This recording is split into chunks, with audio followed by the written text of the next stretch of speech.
Hey guys, so this lesson is on percent increases and decreases. Now you've done percentages before. You could probably power through this lesson without me, to be honest. But what we're going to do in the video is a little shortcut that's going to make your life a little bit easier. Um, these kind of multi-step problems, and we'll read this one in a second, these kind of multi-step problems are really popular on the SAT. And as a class this year, we didn't knock these out of the park. So this lesson and the next couple of lessons should really help with that. So the problem says in 2002, a company made $3.3 million in profit. And then for each consecutive year, their profit increased by 5%. Increased by 5%. And each consecutive year is kind of important. So each year, the profit's growing by 5%, right? And then we want to know how much would the company's profit be in 2006, and then it tells us to round to the nearest tenth. Okay?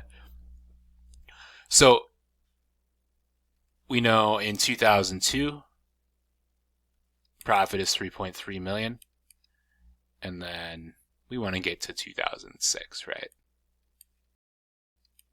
Okay, so one way I might do this, and probably the way that you would think to do this, is I might say I do 3.3 million, and then 2003 would be 3.3 plus 5% of 3.3, like that. And you guys know to move the decimal point over twice to get 5%. Okay. So that is the long way of doing this problem. And then my next result, I would do that again, right? And again until I got to 2006. The shortcut, and you'll probably pretty easily see how the shortcut's related to this way. So the shortcut is going to be to multiply by 1 plus the rate. Okay, so in this case, 1 plus the rate would be 1 plus 0.05, which is 1.05.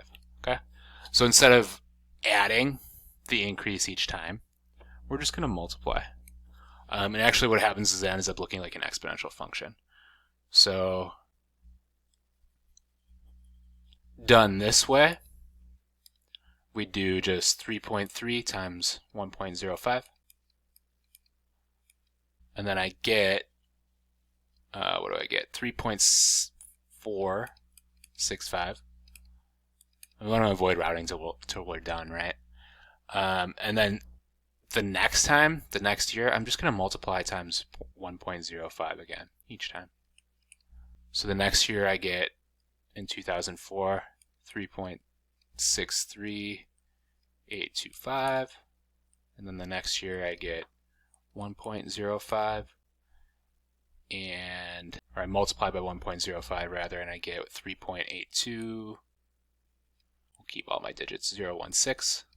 And then I multiply by 1.05 again, and I get 4.0117.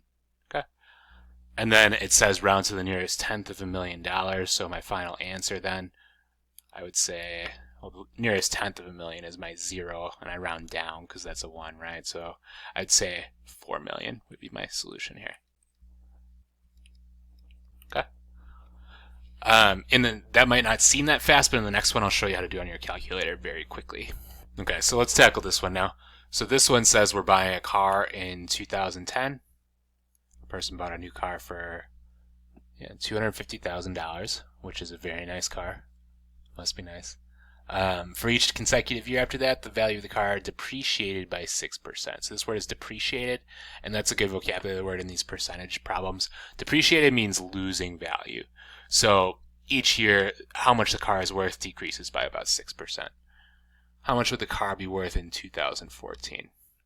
Okay, so this is super real life, right? You buy a car and it loses value over time as it gets older. Our shortcut, 1 plus the rate. And here the rate is a rate of decrease. So here, 6% is 0.06. But we're going to make it negative because the price is going down. Okay, so that ends up being 0.94. So really each year, the car is worth 94% of what it was in the previous year. Okay, so let's see how to do this very quickly on our calculator. Okay, so the first thing I'll do is I'll just type it in pretty much as I see it, right? I'd do 250,000 times 0.94. And then that's my new price in 2011, so the first year that I owned the car.